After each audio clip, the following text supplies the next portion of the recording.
Did you think learning realistic art would be easy? I did, but I built over 100 courses before finally finding the right way to get consistent and speedy results for students. I really wish I'd known how to do it smarter. So, to make choosing the right course to become a realistic artist easier for you, here are 18 things I learned that will help you choose the right course or class to match your goals.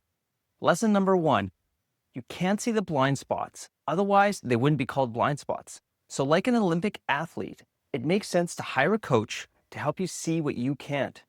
So, lesson number one is get someone to look at your art to help you see the mistakes you are blind to. As far as I know, all physical skills need support. And there's a reason pro athletes hire coaches. If you want to achieve your true potential, find somebody to look at your mistakes. All right, lesson number two: there's too much freedom in making art, especially when your goal is realism. If you can focus on anything, you end up focusing on everything and end up getting overwhelmed. To help you with this, you need clear constraints or guardrails to help you focus on what's important. Once you cut out the noise and focus on just one thing at a time, your rate of improvement will skyrocket. So lesson number two is you need guardrails so you don't get confused or overwhelmed. Kind of like bumpers on a bowling lane to keep you focused on just the lessons at hand so you can truly learn them before moving on to the next ones.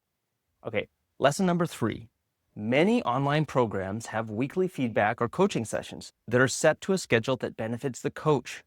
But if you want to make fast progress, the feedback should actually be centered around your schedule and available when you need it. That means if Tuesdays and Wednesdays are your days to make art, ideally, you're getting feedback before you start your Wednesday art session so you can incorporate that feedback into your next piece of art.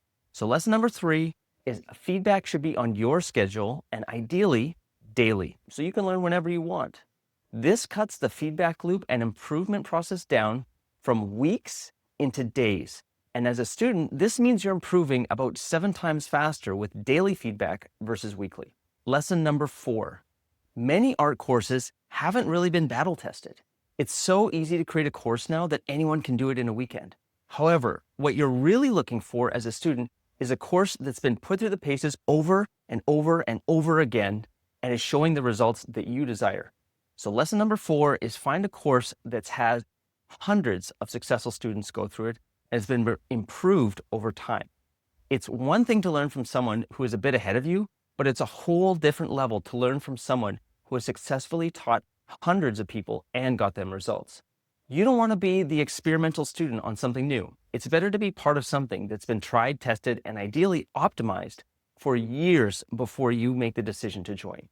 Lesson number five: art as a subject is just way too broad to make sense of it all at once.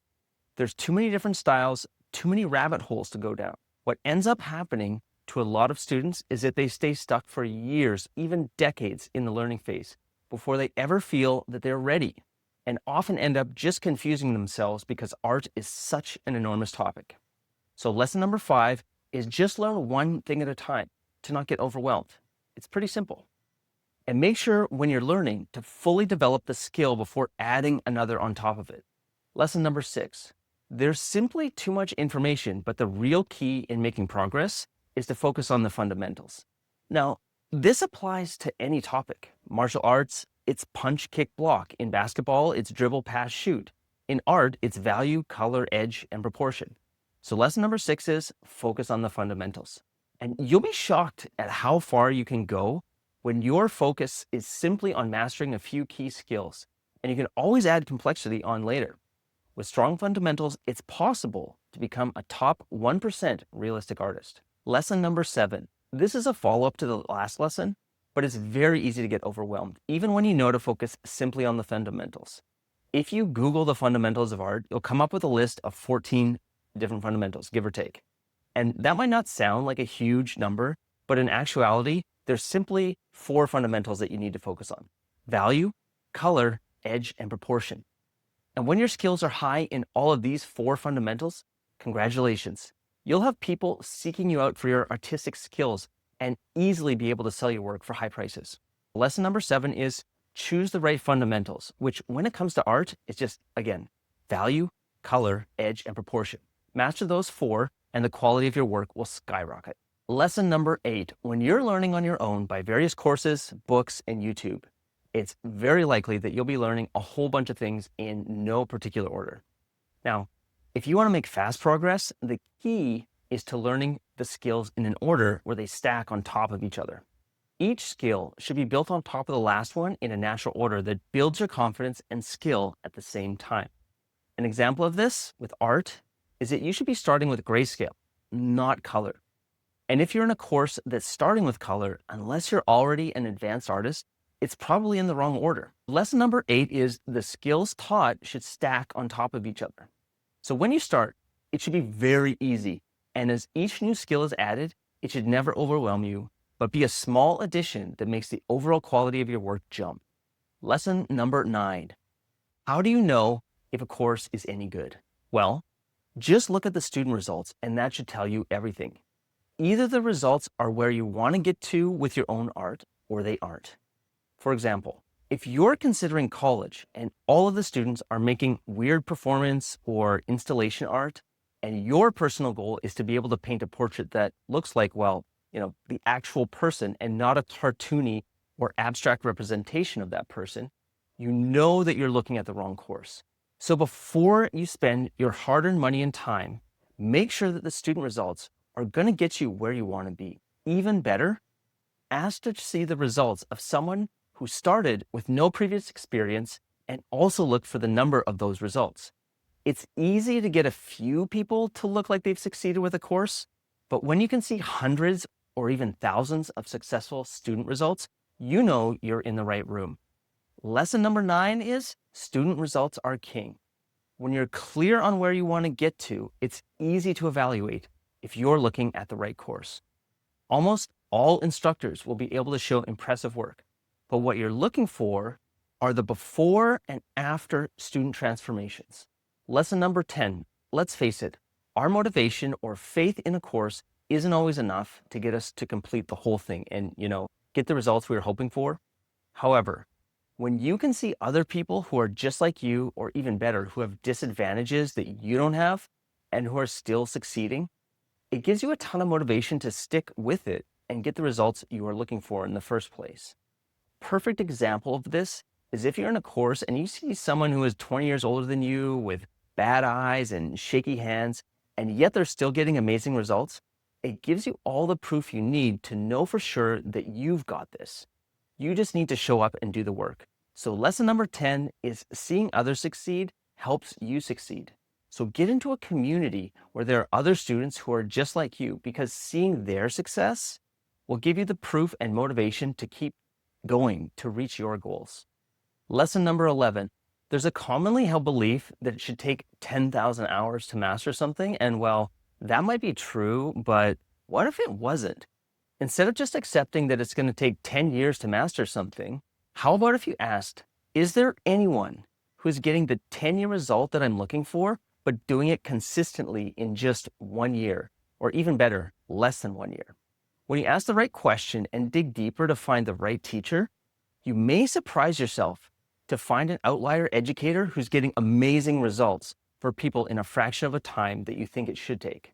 So lesson number 11 is results should be fast. There are outlier educators out there and methods that will shorten the learning path dramatically.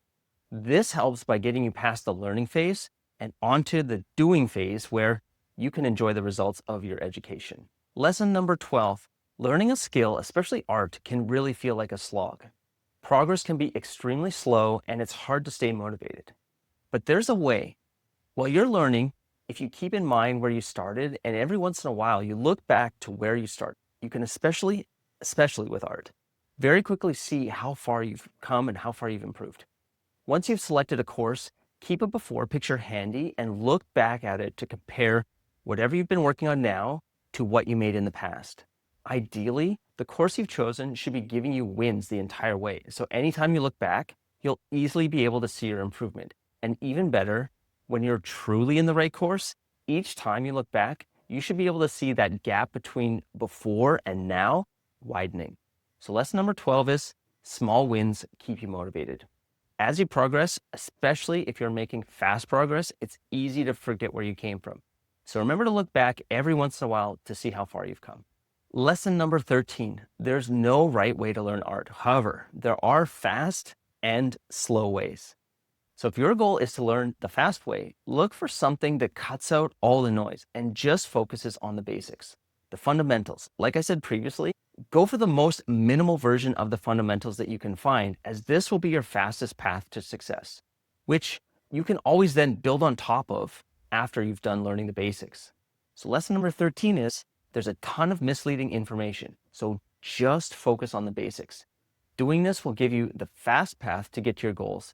And when selecting a course, make sure it's not going to overwhelm you with too much information. Lesson number 14, great looking art can be achieved with any medium. However, there are mediums which are easier or more difficult to learn. Digital art, I believe, is the easiest, as you have a number of tools that you can use to speed up your workflow. And whenever you make a mistake, there's always the undo key. Sadly, though, when it comes to charging for your art, nothing beats a physical piece of art that you can put on your wall. And when it's made by hand, you can charge top prices. So you've got pencil, charcoal, oil, acrylic, and watercolor. All of these physical mediums, oil painting is actually the easiest to learn. It dries slower than acrylic, which makes it easier to control, and the end result will look great. And bonus tip, despite what you may believe, there are non-toxic oil painting methods developed over the years that make it safe to use while still looking great. So lesson number 14 is choose the right medium, which from my research, oil painting is actually the best beginner-friendly medium to use, as it's the easiest to control because it dries slower than acrylic and is more predictable than watercolor. Lesson number 15, most of us don't have a lab to test out how different tools will make the learning process easier or harder for students. At best, we're given a supply list, but was that supply list ever vetted to see if it actually made the learning process easier? If you want to make it easier on yourself to learn, find someone who's already put in the work to test out a whole bunch of different tools and figure out which ones actually make it easier for the students. This tip alone could save you years of trial and error of bad results that were caused by nothing more than choosing inferior tools. So lesson number 15 is choose the right tools. Now, depending on the course you select, the tools should make it easy to learn the concepts without diminishing the final result. As an example of this, choosing the right brand of brush, canvas, and paint to all work together can make all the difference. Lesson number 16, let's face facts. Learning on your own at home, it's likely that life will at some point just get in the way and smash your best intentions. The dog will get sick, work will get super busy. Whatever it is, it's going to take you away from your art, and it's kind of inevitable.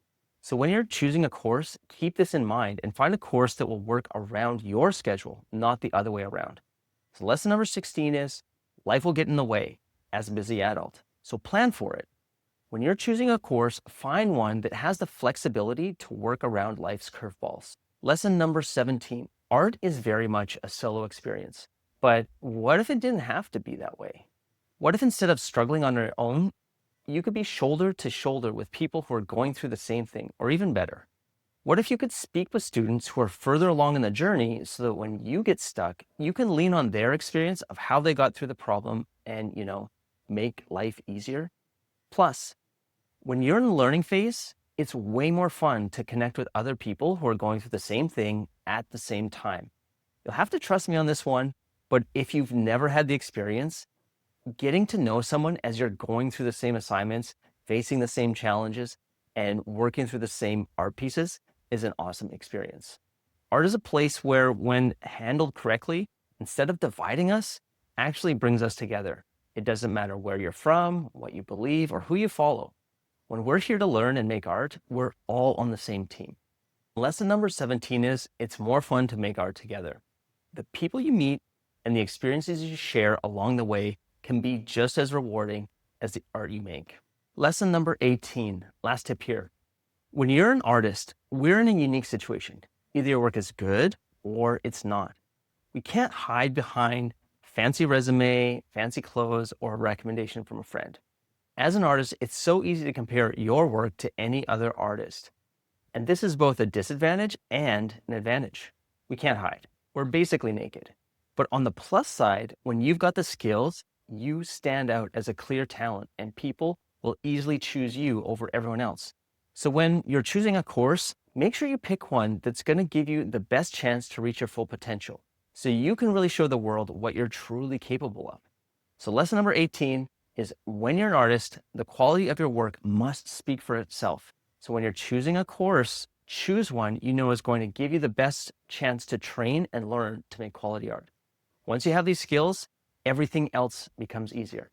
Okay, that wraps up my 18 points I wish I knew before choosing an art program. And if you'd like more tips on improving your realistic art and following my journey to become a realistic artist, hit subscribe for more weekly videos.